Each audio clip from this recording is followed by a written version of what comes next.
When I was growing up, my parents were never home, so I felt lonely. But I would look up to my brother. And then at 12, I started partying. I started smoking weed. I started doing pills. And I started drinking alcohol. And then after that, I would do anything that I could get my hands on. My name is Katrina Magnuson, and I have been a volunteer with Nineveh Ministries for about 4 years. I love going into the jail. I love that God has used my past and my stories to meet girls that are in lockup in a place where many of them just feel hopeless. And I just am able to go in every week and show them that there is hope through Jesus. When I was told, I got arrested for my first time. And then for those 5 years, I was in and out. But I felt like jail didn't help because they treated me like a baby. And I had no freedom. But then when I would get out, I just felt like going wild. So wild. Every Monday night, I would go into the jail, and I would invite all of the girls in the unit, whoever wanted to join church, to come join church. And one Monday night, I met Jennifer, and she was not willing to come to church. But Monday after Monday after Monday, I continued to go in and ask her if she wanted to join, and she very politely said no thank you. Yet she wouldn't leave the room and return to her room. She was still hearing what was happening, even though she was not willing to participate. So one week, I decided to go with Miss Katrina, and as she was reading the Bible, I felt that everything in the Bible was talking about what I was going through, what I was experiencing.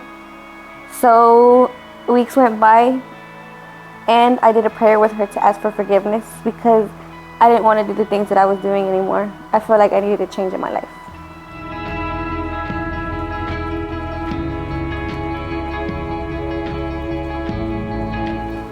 So when I made it to the halfway house finally, I ran away and I went to Mexico for 8 months.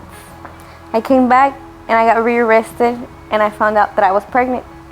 And I saw Miss Katrina in jail, and I asked her to be my mentor because I felt like I wasn't going to make it outside without a guidance. I started mentoring Jennifer when she got out of jail. We met weekly, and she was excited at first about having this baby, and as the weeks went by, she kind of felt like it wasn't really real to her.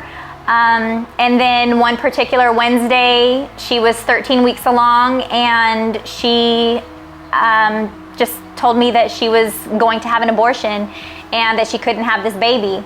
And so she already had the appointment, she already had the funding. And so in that moment, this isn't how I thought the conversation was going to go for our mentor meeting.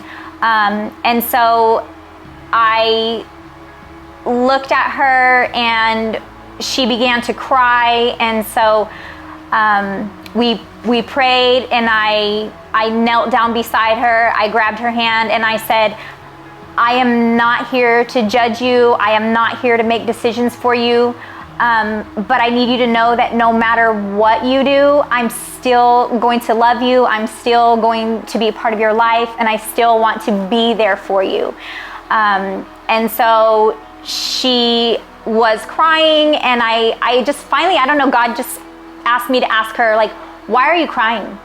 And she looked at me like, why do you think I'm crying? And so I rephrased the question, and I said, why do you think this decision is so hard for you?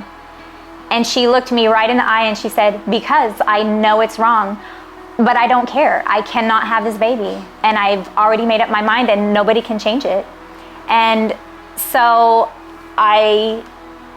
we prayed again, and I left, and I just jumped on to the prayer warriors. I just sent out messages for them to please pray for Jennifer, for her baby, for the situation.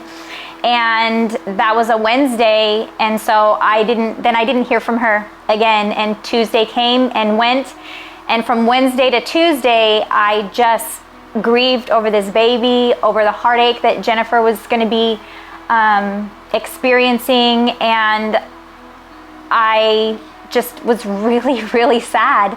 And then again, I didn't hear from her at all, and Tuesday came and went, and no contact. And often kids, doing this for the last few years, we know that they sometimes will cut off contact with us when they're making decisions that they know that we don't agree with out of respect for our relationship. They don't want to hurt our feelings. She didn't want to hurt my feelings. And so after I didn't hear from her for 8 days, I knew what that probably meant.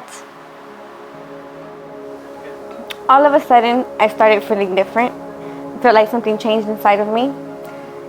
And I decided to keep my baby. He's born on October 25th. I'm excited to hold him and to tell him how God changed my life. And I'm so glad that I went to Nineveh Ministries for Church in Jail.